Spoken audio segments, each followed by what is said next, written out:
para po sa Canada. And then, para sa naman nila, nanay is the eldest among the siblings. Pero yun nga, una sa lahat, Nay, nagpapasalamat ako sa taas kasi He continuously showering you a long and healthy life. Tulad nga sabi ko na enjoy lang ang buhay. Diba? Sabi ko nga sa'yo magbuhay ka na yan, guys, gusto mo.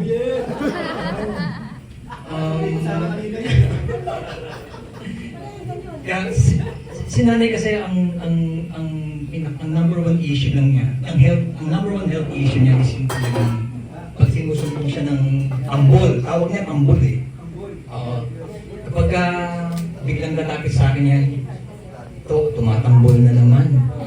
So ginagawa ko, nire-reverse ko siya, pinapatawa ko siya. Nililibang ko siya like one time. Lunchtime yun. Nag-CR lang siya and then biglang sabi niya sa akin, wala akong makita. Nagdilim yung paningin niya kasi nahihilo siya. Sinusumpong yung nervous na naman niya. So ako naman ginawa ko, inalo ko, nilibang ko. Sabi ko, hindi. Kasi blackout na yun. Talaga kahit ako, wala akong makita. Sabi ko, madilim. Sabi ko. And then, ginawa ko, pinahiga ako. Ganun lang naman siya, sumusumpong, pero nawawala naman after all. Nawala naman.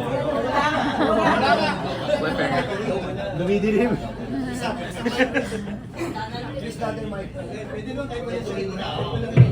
Hey, we're back.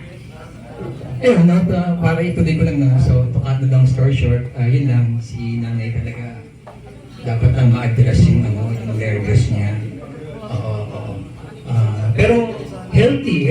Natutuwa kay nanay kasi every time na naglalakad kami, yung kasi yung pastime namin sa Canada lalakad kami, pinip ako dyan kasi nakakapaglakad pa ng 5 kilometers.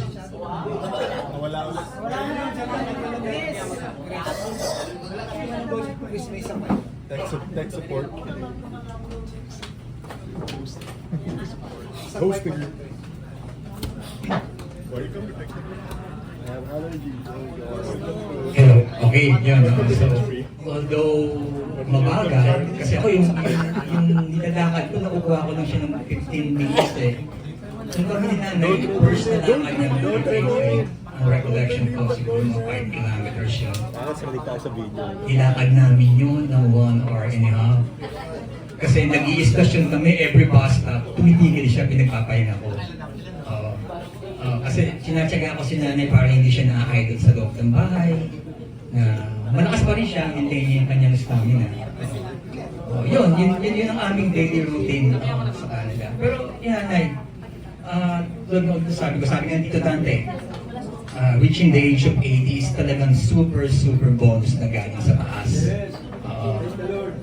Kaya, Nay, huwag kang may stress. Nay, love you. Mahal ka namin. Gusto ko na rin iparating yung message from Tina. Ingatan mo yung sarili mo. Lagi kang yung gamot ko, yun ang sinasabi naman lagi ni Tina lagi mong inumin yung maintenance medicines mo. Again, Nay, enjoy lang. And then, pasalamat na rin ako sa lahat ng mga dumalo ngayon, sa mga pinsan ko, titos and titas, side ni Ate Dids, sa Mendiola family, Ate Ces, Regine, Madam Derek, June, Sir June, thank you for coming. Sa tulad na sabi ni Josie, hindi natin alam yung buhay natin kung hanggang kailan. So, let's enjoy.